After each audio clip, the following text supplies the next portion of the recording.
Oke, kita mau baca ayatnya dulu atau kita mau langsung? Biasanya baca ayat. Biasanya baca ayat. Coba. Oke, kita sharing pada pagi hari ini diambil dari Yohanes 19 ayat 16b sampai 27. Judulnya Yesus disalibkan. Oke. Oke, kita mau baca ayatnya dulu. Silahkan siapa yang mau mulai. Akhirnya Pilatus menyerahkan Yesus kepada mereka untuk disalibkan.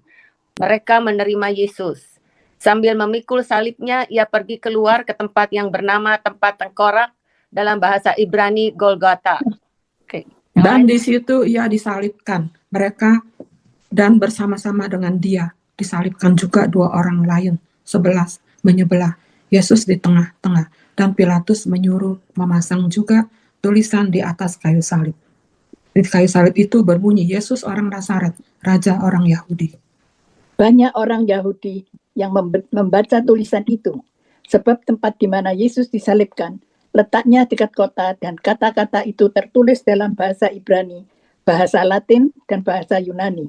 Maka kata imam-imam kepala orang Yahudi kepada Pilatus, "Jangan engkau menulis Raja orang Yahudi, tetapi bahwa ia mengatakan, aku adalah Raja orang Yahudi."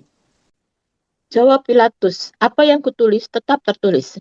Sesudah prajurit-prajurit itu menyalibkan Yesus, mereka mengambil pakaiannya, lalu membaginya menjadi 4 bagian untuk tiap-tiap prajurit 1 bagian. Dan jubahnya juga mereka ambil. Jubah itu tidak berjahit. Dari atas ke bawah hanya 1 tenunan saja. Karena itu mereka berkata seorang kepada yang lain, "Janganlah kita membaginya menjadi beberapa potong, tetapi baiklah kita membuang undi untuk menentukan siapa yang mendapatnya. Demikianlah hendaknya supaya genaplah yang ada tertulis dalam Alkitab suci. Mereka membagi-bagi pakaianku di antara mereka dan mereka membuang undi atas jubahku. Hal itu telah dilakukan prajurit-prajurit itu. Dan dekat salib Yesus berdiri ibunya dan saudaranya, Maria istri Klopas dan Maria Magdalena." Ketika Yesus melihat ibunya dan murid yang dikasihinya di sampingnya, berkatalah ia kepada ibunya, "Ibu, inilah anakmu." Kemudian katanya kepada murid-muridnya, "Inilah ibumu." Dan sejak saat itu, murid itu menerima dia di dalam rumahnya. Yohanes 19 yang kita baca barusan ini, itu ditulis juga di 3 Injil yang lainnya, yaitu di Matius 27 ayat 32 sampai 38, Markus 15 ayat 21 sampai 27, Lukas 23 ayat 33 sampai 43. Itu mereka menulisnya berbeda-beda dari sudut pandangan yang lain. Dan ayat ini sebetulnya kita sudah dengar, baca 1000 kali mungkin. Apalagi menjelang Paskah, pasti diulang-ulang terus. Nah, karena itu saya nggak mau ngulangin apa yang ada di sini. Saya cuma mau point out beberapa hal yang penting aja, supaya nggak bosen, supaya nggak ngantuk. Oke, yang menurut saya penting itu di Matius 27 ayat 34. Matius 27 ayat 34. Di situ ditulis, lalu mereka memberi dia minum anggur bercampur empedu. Setelah ia mengecapnya, ia tidak mau meminumnya. Nah, pertanyaannya kenapa Yesus tidak mau dikasih minum, padahal dia mungkin udah haus. Karena empedu dan mur itu dianggap sebagai bukannya antibiotik, obat untuk sakit, kayak Tylenol, hilangin sakit, mengurangi sakit. Apa itu namanya? Ada bahasanya itu. Analgesik. Iya. Pokoknya ini senior begini hilang. Pokoknya untuk menahan sakit lah. Anastasi ya. Kenapa dia tidak mau meminum empedu dan mur itu? Karena dia harus menanggung dosa kita 100%. Kalau dia minum itu, mungkin sakitnya sebagian hilang. Jadi dia cuma menanggung mungkin sebagian dari dosa kita.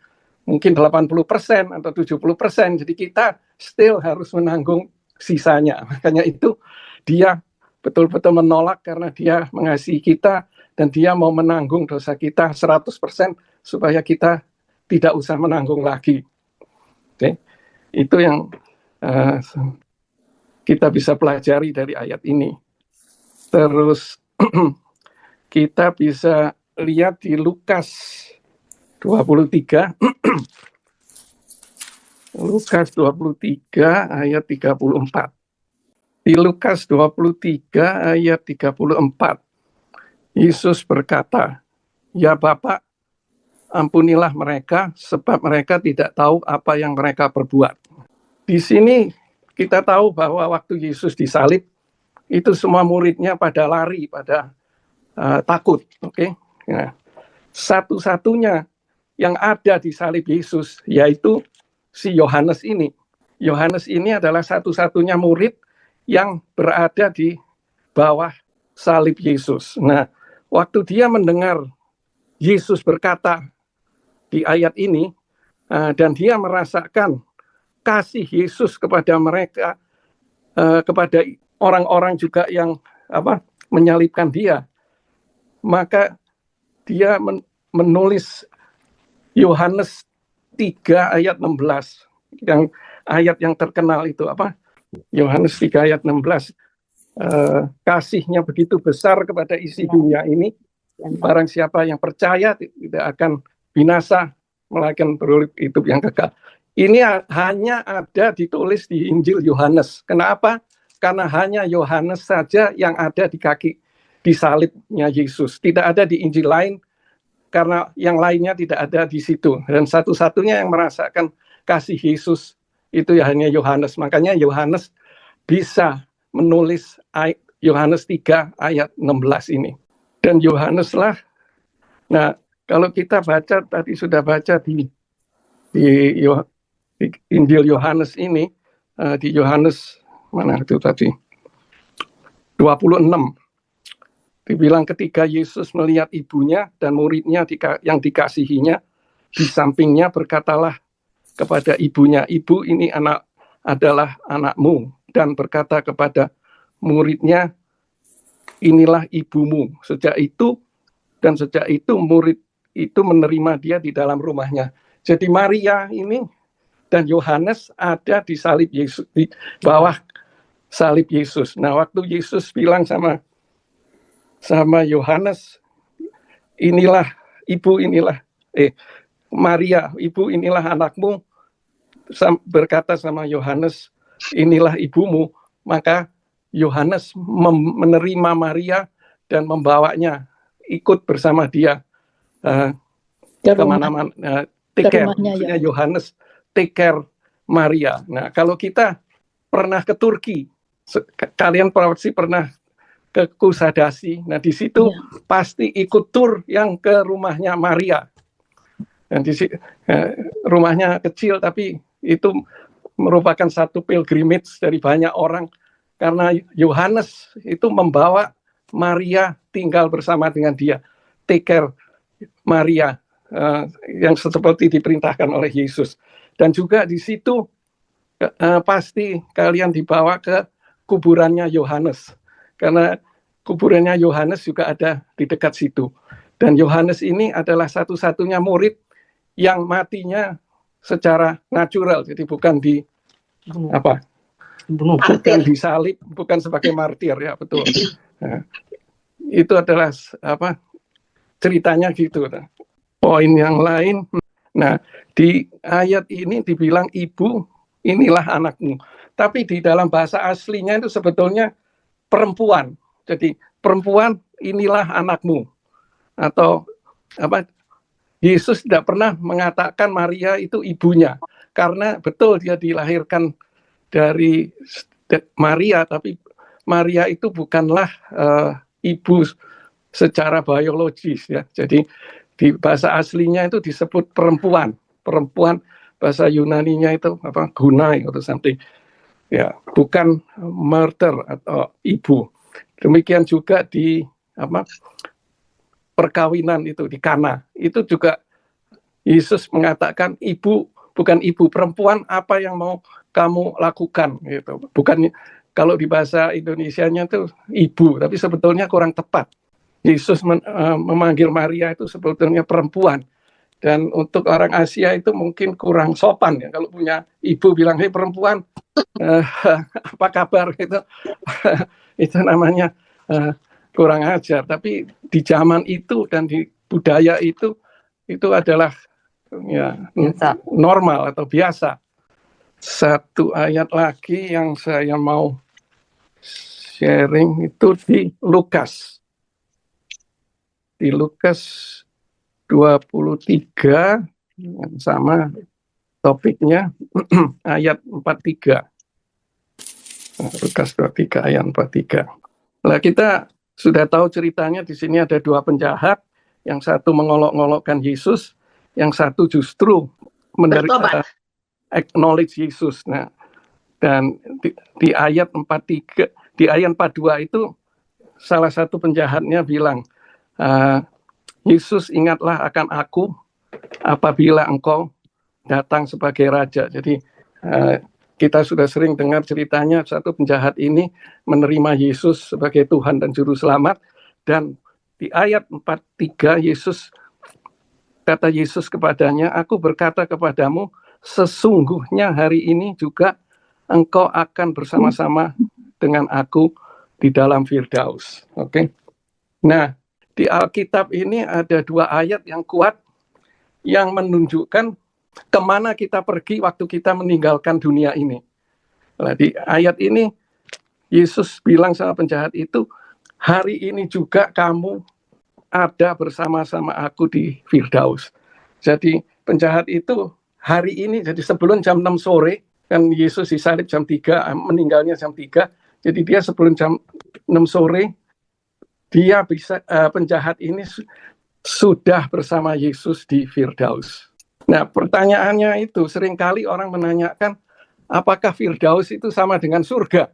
Kalau kita baca di ayat 46, Lukas 23 ayat 4, lalu Yesus berseru dengan suara nyaring, ya Bapa, ke dalam tanganmu kuserahkan nyawaku. Di ayat 46 ini, waktu Yesus meninggal, Yesus sebagai manusia menyerahkan nyawanya kepada Bapaknya. Jadi nyawa Yesus itu kemana? Ke surga. Ke surga. Nah, kalau Firdaus itu bukan surga, berarti penjahat itu anggap aja ke misi soga, Yesusnya ke ejek gitu. Lain arah. Lain arah. Karena di ayat 43 ini kan dibilang, hari ini engkau juga bersama-sama dengan aku di Firdaus. Jadi hari ini kamu bersama-sama dengan aku di Firdaus. Lah di ayat 46 ini kan Yesus bilang, ya Bapak, ke dalam tanganmu, tangan Bapak, ku serahkan nyawaku. Jadi nyawa Yesus, kalau nyawa Yesus ke surga, ya mestinya yang penjahat ini juga ke sama-sama Yesus. Dan satu lagi ayat yang kuat yang menerangkan kemana kita pergi setelah kita meninggalkan dunia ini ada di Lukas 16 ayat 19 sampai 23. 19 sampai 31. Steve bisa buka ayatnya itu, Steve, sehingga kita bisa baca sama-sama. Lukas 16 ayat 19 sampai 31. Lukas 16 ayat 19. Ada seorang kaya yang selalu berpakaian jubah ungu dan kain halus. Dan setiap hari ia bersukaria dalam kemewahan. Dan ada seorang pengemis bernama Lazarus. Badannya penuh dengan borok. Berbaring dekat pintu rumah orang kaya itu. Dan ingin menghilangkan laparnya dengan apa yang jatuh dari meja orang kaya itu. Malah anjing-anjing datang dan menjilat boroknya. Kemudian matilah orang miskin itu. Lalu dibawa oleh malaikat-malaikat ke pangkuan Abraham. Orang kaya itu juga mati, lalu dikubur. Dan sebentar ia menderita sengsara di alam maut, ia memandang ke atas, dan dari jauh dilihatnya Abraham dan Lazarus duduk di pangkuannya. Lalu ia berseru katanya, Bapak Abraham, kasihanilah aku. Suruhlah Lazarus supaya ia mencelupkan ujung jarinya ke dalam air dan menjajukkan lidahnya, sebab aku sangat kesakitan dalam nyala api ini. Tetapi Abraham berkata, Anak, ingatlah bahwa engkau telah engkau telah menerima segala yang baik sewaktu hidupmu, sedangkan Lazarus segala yang buruk. Sekarang ia dapat hiburan dan engkau sangat menderita. Selain daripada itu, di antara kami dan engkau terbentang jurang yang tak terseberangi, supaya mereka yang mau pergi dari sini kepadamu, ataupun mereka yang mau datang dari situ kepada kami, tidak dapat menyeberang. Kata orang itu, kalau demikian, aku minta kepadamu, Bapak, supaya engkau menyuruh dia ke rumah ayahku. Sebab masih ada 5 orang saudaraku, supaya ia memperingati mereka dengan sungguh-sungguh, agar mereka jangan masuk kelak ke dalam tempat penderitaan ini. Tetapi kata Abraham, ada pada mereka kesaksian Musa dan para nabi. Baiklah mereka mendengarkan kesaksian itu. Jawab orang itu, tidak, Bapak Abraham. Tetapi jika ada seorang yang datang dari antara orang mati kepada mereka, mereka akan bertobat. Kata Abraham kepadanya, jika mereka tidak mendengarkan kesaksian Musa dan para nabi, mereka juga akan mau diyakinkan sekalipun oleh seorang yang bangkit dari antara orang mati. Oke, di ayat ini ceritanya ada orang kaya dan Lazarus. Lazarus itu orang miskin. Pada waktu mereka meninggal, si Lazarus ini ceritanya ke surga dan orang kaya ini ke neraka, karena kita tahu dia disiksa, dia kepanasan. Ya, pokoknya dia menderita, sangat menderita. Nah, ada orang yang berpendapat bahwa ini bukan kejadian benar tapi perumpamaan. Nah, kalau perumpamaan itu seperti anak yang hilang atau orang Samaria yang baik hati, itu tidak ada nama, nggak ada nama orang tertentu. Tapi di cerita ini ada Abraham. Jadi ini berarti kalau istilahnya in real time, kejadian betul-betul. Oke. Jadi pada waktu orang Lazarus meninggal, dia langsung ke surga, sedangkan orang kaya itu langsung ke neraka. Terus ada argumentasi yang kedua, bilang bahwa ini kejadiannya itu nanti pada waktu Tuhan Yesus datang kedua kali, yaitu pada waktu kita diadili, yang satu ke surga, yang satu ke neraka. Tapi ini juga kurang tepat, karena kalau kita lihat ceritanya pada waktu orang kaya itu ada di alam maut, ada di neraka, itu masih ada saudara-saudaranya yang hidup. Jadi itu berarti now, sekarang, bukan nanti. Pasti. Karena saudara-saudaranya masih hidup, makanya dia suruh Abraham untuk menyuruh Lazarus balik ke mana? Ke dunia untuk menginjili, kan. Jadi ini adalah bukan cerita, bukan perumpamaan, bukan masa depan, tapi kejadian yang betul-betul, yang dimana di Alkitab hanya di 2 tempat yang ditulis kemana kita pergi pada waktu kita meninggalkan dunia ini.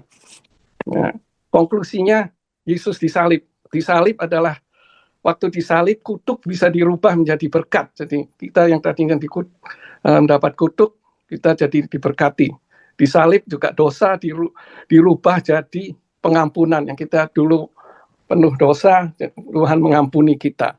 Di atas salib juga kematian dirubah menjadi kehidupan.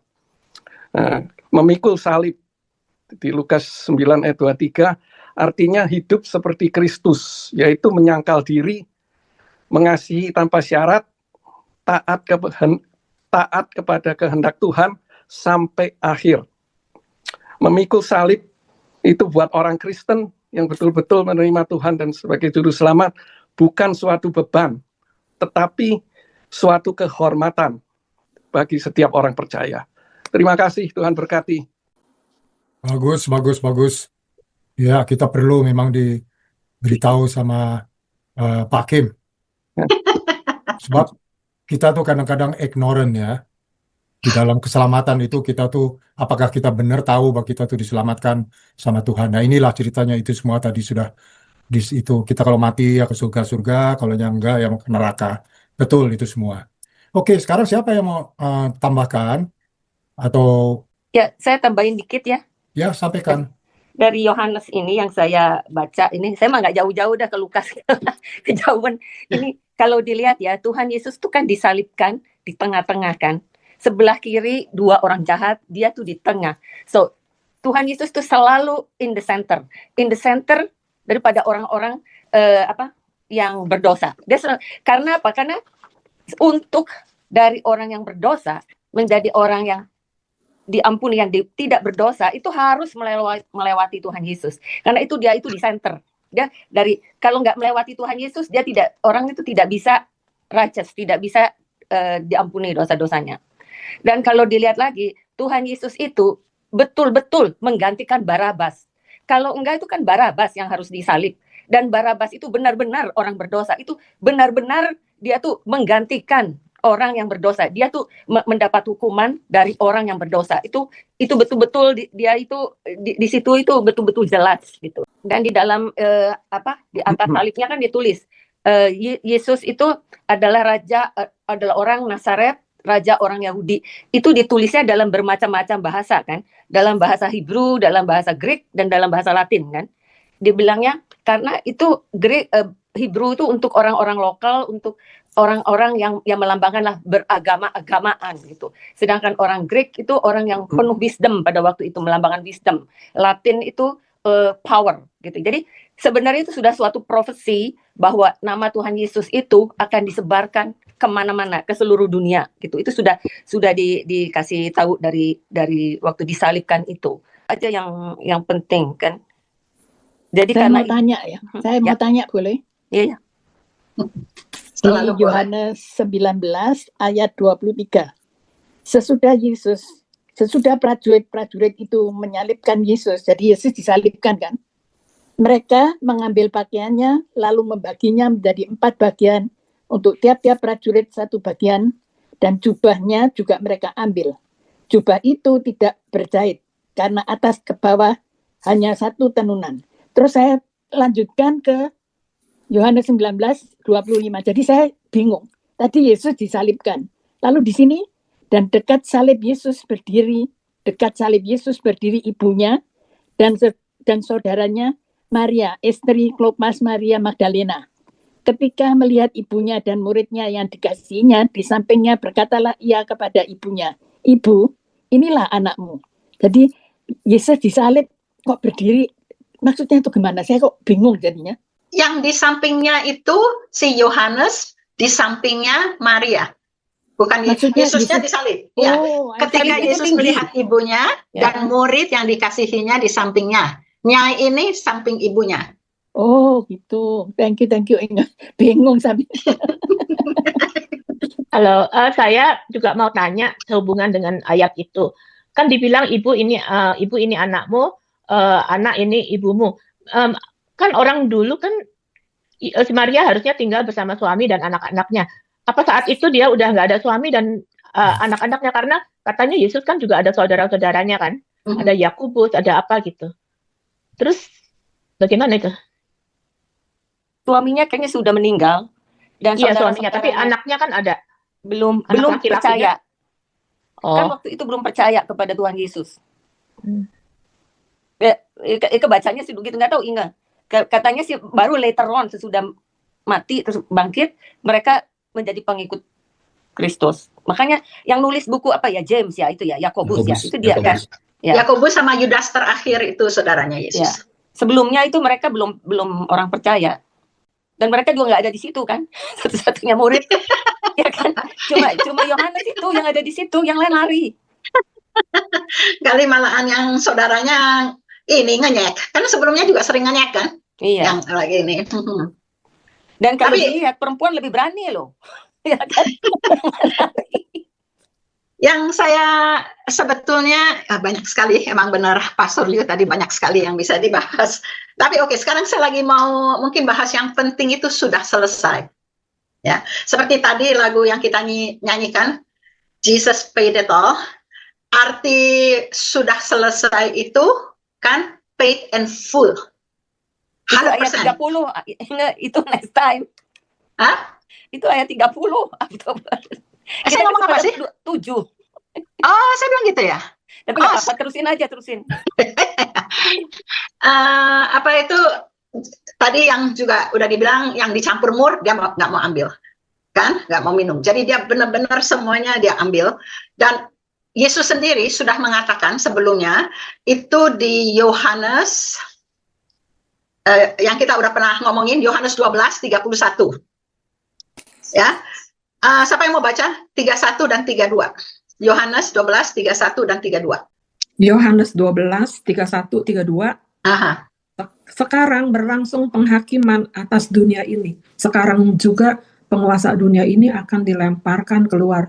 Dan apabila aku ditinggikan dari bumi, aku akan menarik semua orang datang kepadaku. Oke, ini translation Indonesianya. Seperti tadi yang Kokim pernah ngomong, bahwa translation Indonesia itu kadang-kadang bukan dari aslinya. Jadi kalau kita ngelihat di New King James Version 12:32 itu dibilang, and if I am lifted up from the earth, will draw all people, itu dalam kurung. Kalau dalam kurung itu jadi semua orang. Kalau di Indonesia bilangnya juga ada, mereka pakai apa itu miring tulisannya atau apa. Jadi sebetulnya kalau kita ngelihat kan dibilang sekarang berlangsung penghakiman atas dunia. Dan kalau aku ditinggikan, aku akan menarik semua datang kepadaku. Jadi Yesus mengatakan waktu dia salib, semua penghakiman diserap sama Yesus. Jadi waktu dia bilang sudah selesai, maka nggak cuma jadi dosa dan semua akibat dosa dan semua judgment dari dosa itu semua sudah ditanggung sama Yesus. Ya, itu kita bisa lihat dari Yesaya, ini waktu itu udah dibaca, tapi biarlah kita baca lagi 53 ayat 4 dan 5. Tapi sesungguhnya penyakit kitalah yang ditanggungnya, dan kesengsaraan kita yang dipikulnya. Padahal kita mengira ia kena tulah, dipukul dan ditindas Allah. Tetapi dia tertikam oleh karena pemberontakan kita, dia diremukkan oleh karena kejahatan kita. Ganjaran yang mendatangkan keselamatan bagi kita ditimpakan kepadanya, dan oleh bilur-bilurnya kita menjadi sembuh. Jadi penyakit kita itu bilur-bilur Yesus yang ditebus dengan yang bilur-bilur Yesus. Nah, ini saya mau lihat yang dia tertikam oleh pemberontakan kita dan dia diremukkan oleh kejahatan kita. Nah, jadi saya melihat di sini dosa itu ada dua macam. Pemberontakan dan kejahatan. Ya kan? Nah, pemberontakan itu apa? Pemberontakan itu pelanggaran pada firman Tuhan. Itu yang kita sering bilang, itu yang dosa omission and dosa commission. Kalau commission kita melakukan kejahatan, maksudnya kita melakukan sesuatu yang melanggar firman Tuhan, tapi omission itu kita melanggarnya dengan tidak melakukan firman Tuhan. Itu kita bisa baca tulis saja, nanti bisa baca di rumah, 1 Yohanes 3 ayat 4. Setiap orang yang berbuat dosa melanggar hukum Allah. Sebab dosa ialah pelanggaran hukum Allah. Itu 1 Yohanes 3 ayat 4. Nah, di Yakobus 4 ayat 17, jadi jika seorang tahu bagaimana ia harus berbuat baik, tetapi ia tidak melakukannya, ia berdosa. Jadi itu pemberontakan. Nah, sekarang kejahatan itu apa? Kejahatan itu yang kita lihat itu yang sering semua orang ngomong di Matius 7 itu, yang bukan semua orang yang bilang Tuhan, Tuhan, atas Yesus bilang aku tidak pernah mengenal engkau, dan 7:23-nya, Matius 7:23 dia berkata, pada waktu itulah aku akan berterus terang kepada mereka dan berkata, aku tidak pernah mengenal kamu, enyahlah daripadaku kamu sekalian pembuat kejahatan. Ini yang tadi di 53:5. Jadi kejahatan itu bukan pemberontakan. Kejahatan itu kita lihat seakan-akan dengan mata kita lihat tuh orangnya berbuat benar. mengusir setan, udah gitu pakai demi nama Tuhan lagi. Nggak cuma ini, lantas juga mengadakan banyak mujizat juga demi nama Tuhan. Tapi Yesus bilang mereka pembuat kejahatan. Kejahatan itu adalah sepertinya perbuatan yang kelihatannya baik, tetapi dengan motivasi yang jahat atau yang salah.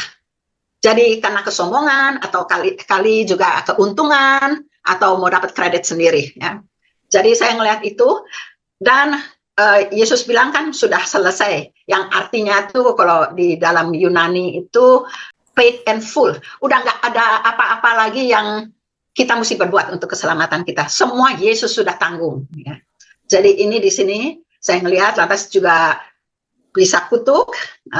Waktu itu juga Syuh yang udah ngomong bahwa di Galatia 13 itu juga Galatia 3 mana ada Galatia 3. Galatia 3:13 itu waktu itu udah ngomongin. Jadi sekarang kita melihat bedanya kalau zaman dulu perjanjian lama dosa itu cuma ditutupi, cuma di cover temporarily. Tiap tahun mesti imamnya mempersembahkan. Tapi kalau sekarang dosa dihapuskan. Makanya tadi yang kita nyanyi walaupun dosanya semerah kermisi atau apa itu ya, tapi jadi salju. Jadi makanya di Roma 8 ayat 1 sekarang kita kalau benar kita faith trust di dalam Tuhan tidak ada condemnation lagi. Sebab bukan kita tetapi karena Tuhan telah menebus semuanya. Jadi artinya sudah selesai itu benar-benar tuh artinya ultimate kemenangan gitu. Jadi kalau zaman dulu juga kalau orang perang menang musuh dikalahkan itu juga bilang sudah selesai. Kata apa ya, teletasia atau apa ya, pokoknya ya saya bahasa-bahasa gituan saya bingung. Telestai. Ya, whatever lah, pokoknya atau kalau juga apa itu artis udah bikin kelar masterpiece-nya juga ngomong itu sudah selesai. Tetelestai ya, tetelestai.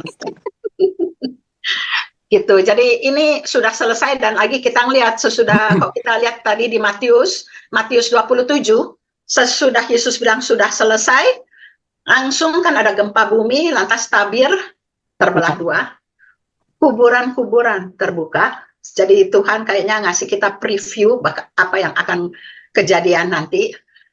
Jadi untuk orang Kristen, kalau sebelumnya tuh kematian adalah maut yang mengerikan, tetapi bagi kita yang sudah menerima Tuhan, seperti tabir sudah terbuka, semua bahwa kematian itu hanya adalah permulaan kita menginjak kehidupan yang bersama Tuhan. Jadi kematian yang dikatakan kematian di mana sengatmu, itu di Korintus ya, sebab malahan kematian itu yang seperti Paulus bilang, apa itu? Kematian adalah keuntungan malahan sebetulnya di dalam kekristenan. Jadi boleh kata ini lain sama soal orang bilang kesembuhan itu perlu iman. I trust, saya beriman, saya sudah sembuh. Tapi Jesus paid it all, ini rupanya itu sudah konkret bahwa itu terjadi untuk semua manusia. Jadi kalau kita misalnya bilang, oh iya masa, tapi kita tetap sudah dibayar kan. Jadi ini pengertian saya tuh kayaknya ini sudah dicap sama Tuhan bahwa ini tidak perlu imanmu, tetapi kamu sudah Jesus paid it all. Harus dengan iman, kan keselamatan itu kasih karunia free, tapi oleh iman. Bagian kita mesti beriman, nggak bisa kok. Jadi tetap kita mesti punya iman, kita sudah diselamatkan sama Tuhan. Kalau kita tidak beriman, jadi kita balik lagi kalau soal kesembuhan. Kalau kita nggak beriman ya kita nggak pernah sembuh. Apakah itu sama atau ada bedanya? Kalau menurut ya Eka inilah yang ngomong sama istri.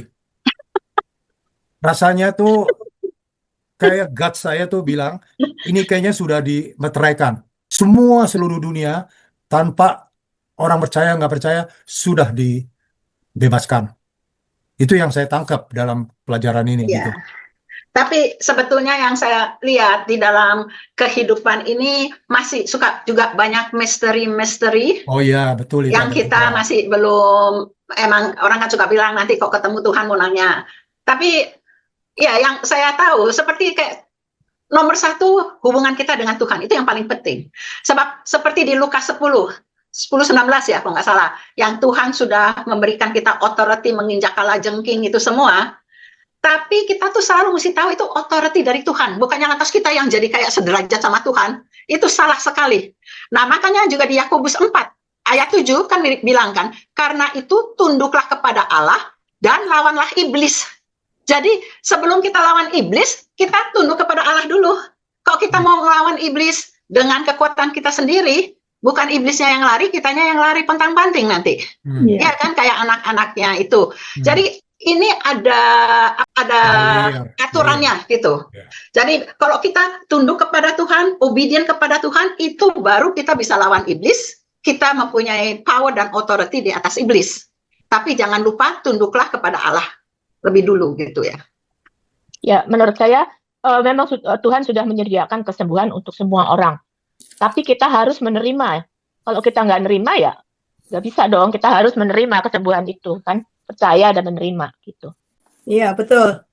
Harus kita memang harus percaya, beriman. Kita harus meraih itu loh, seperti kasih karunia. Kasih karunia itu kan sudah diberikan, it's free. Right? Tapi diraih sama iman kita. Yeah, we have to reach, you have to meraihnya. Iya. Tapi kalau sama Yesus ini Pedro, kita nggak usah raih lagi kan? Enggak, tetap. Nah, itu dia. Itu different-nya, saya rasa itu different-nya. Dari pihak Tuhan sudah selesaikan semua. Tapi kita tetap yang mesti nerima. Kalau gitu ya sama orang enak dong. Tuhan udah kelar, sekarang kayak makanya yang oleh iman itu, sekarang kayak Hitler apa? Oh udah kok Tuhan udah Pedro? No. Bagian kita harus mempunyai iman untuk menerimanya. Iya, percaya. Memang ada orang yang nggak mau meraih itu, nggak mau percaya, ini ya nggak dapat dong. Ya, betul. You know? So you have to believe and beriman memang untuk Makan dapat gitu loh. Iya. Oleh kasih karunia karena iman, karena kasih karunia oleh iman. Ya.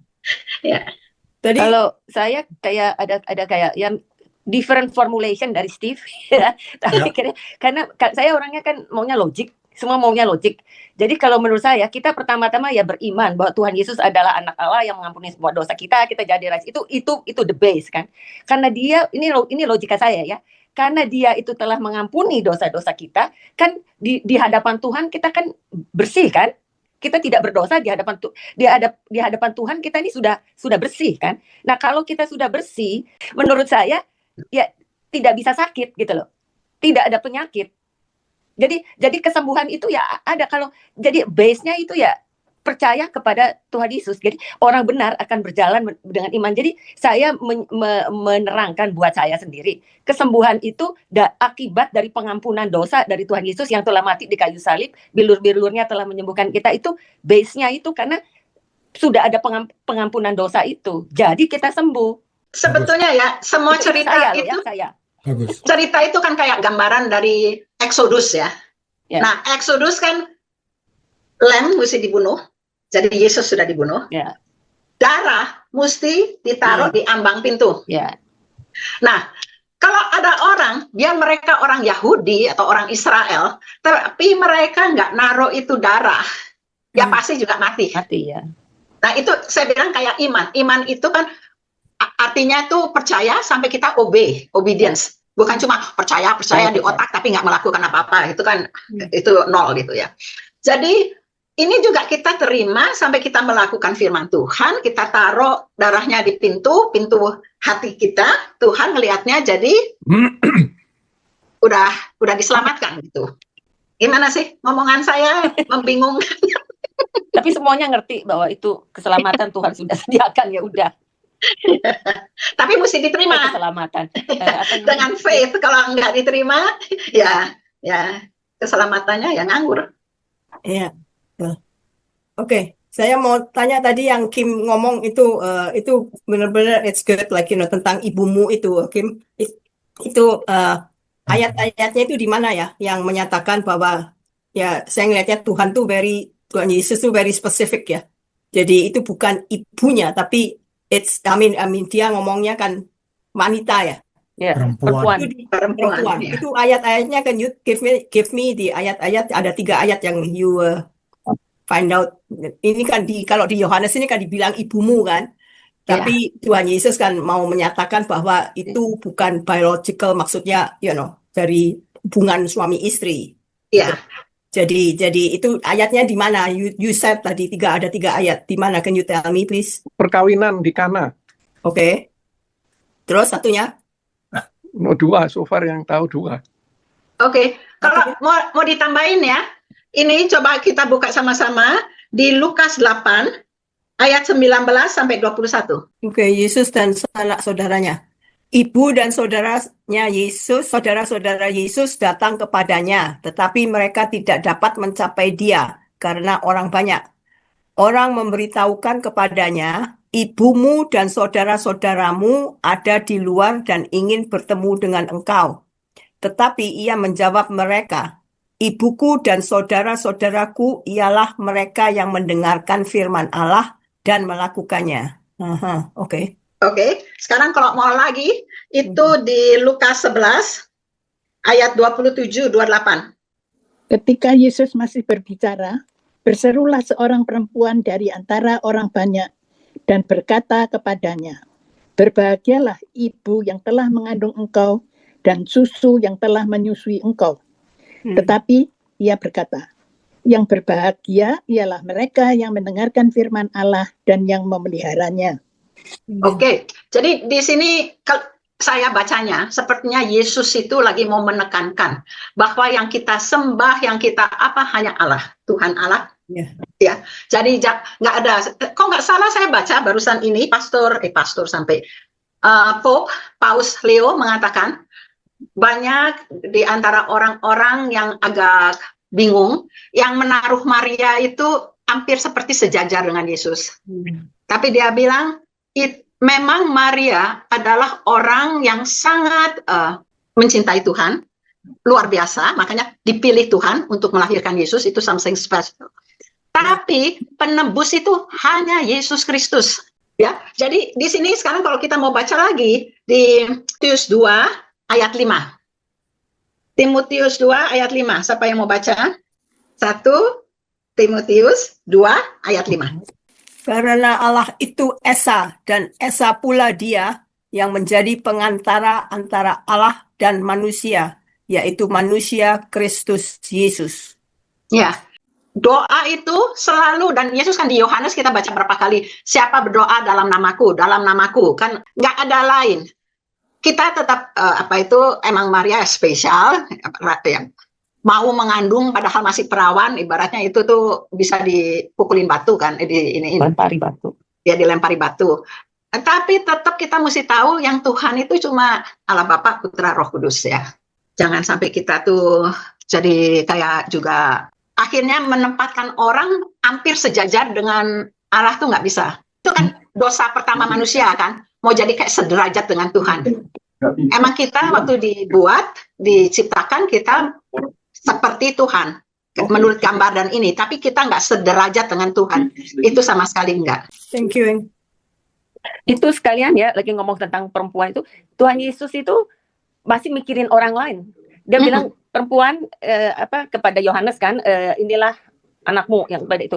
Nah, Yohanes itu ngerti gitu. Dia kan cuma bilang, inilah ibumu. Dia cuma bilang begitu. Dia langsung ngerti bahwa dia harus take care, harus apa gitu. Nah, kita sebenarnya sebagai orang Kristen juga harusnya sensitif gitu. Nggak usah sampai diterangi panjang lebar. Kalau dibilang apa atau lihat sesuatu itu yang ngerti lah gitu. What we have to do gitu. Ini di sini kita bisa belajarnya juga di situ begitu. Ya kan, dia cuma bilang inilah ibumu. Orang nggak sensitif ya oke, so what sebenarnya. Tapi dia take care gitu semuanya. Ya, saya sendiri juga agak kaget tadi bahwa si Kim kok bisa ngomong tentang itu. Sebab emang yang saya baca ya, sekarang coba kita sebentar, ini udah jam 12.20. Oke, kalau kalian, saya cuma bilang aja, coba baca di rumah di Yeremia 7 ayat 16 sampai 20.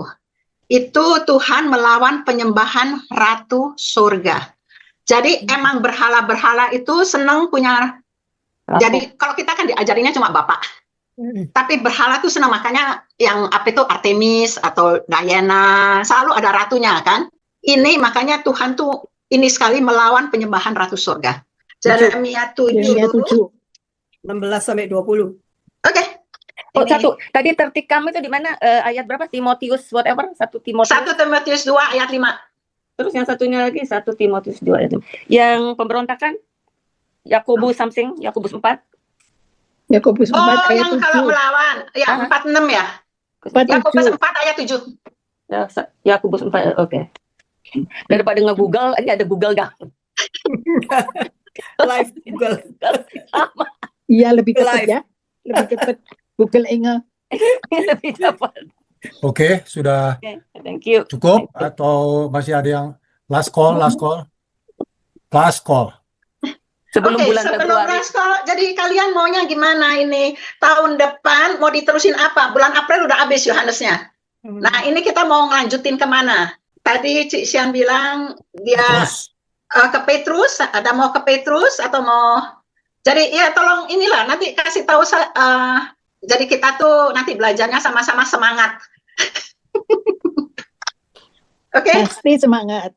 Puji Tuhan, ini saya lihat bagus forum ini. Jadi memang kita perlu perkatakan firman Tuhan ya, seperti di Ulangan 6 ayat 6-7 kan dikatakan, apa yang kuperintahkan kepadamu pada hari ini haruslah engkau perhatikan, haruslah engkau mengajar berulang-ulang ya kepada anak-anakmu dan membicarakan apabila engkau duduk di rumahmu, apabila engkau sedang duduk dalam perjalanan, apabila engkau berbaring dan apabila engkau bangun. Ini memang Tuhan ingin kita perkatakan firman Tuhan. Jadi di forum ini juga bagus kita bisa sharing firman Tuhan ya. Di Kisah Para Rasul juga sama. Dia di waktu itu kan di Kisah Para Rasul 5 ayat 42 dikatakan setiap hari mereka melanjutkan pengajaran mereka di bait Allah dan di rumah-rumah, dan mereka tidak berhenti mengajar dan memberitakan Injil tentang Yesus yang adalah Mesias. Jadi forum ini good. Jadi kita bisa belajar firman Tuhan, dan jangan lupa waktu kita belajar firman Tuhan juga kita perlu belajar aplikasi. Bagaimana kita mengaplikasi dalam kehidupan kita, seperti dalam Yohanes 19 ayat 16 ini juga seperti kita bisa lihat tadi Tuhan Yesus disalibkan.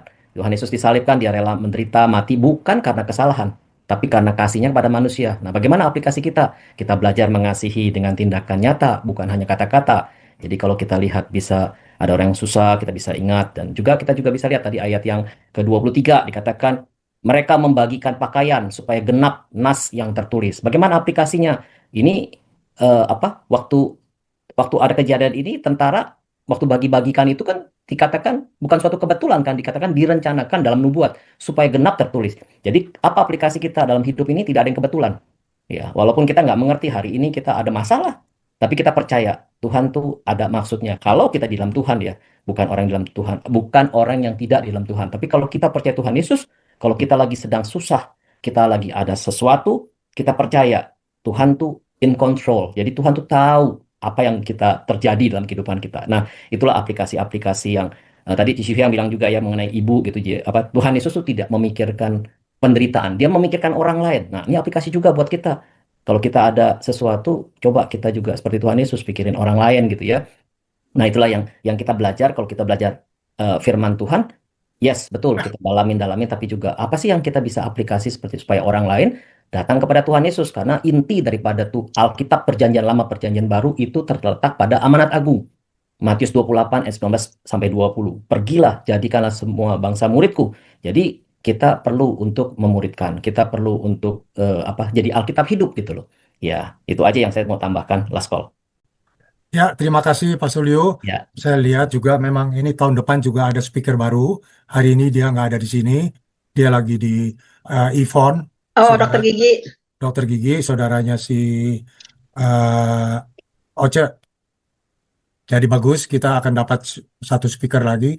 Fasilitator dan Fasilitator, ya. pemimpin pujian. Ya.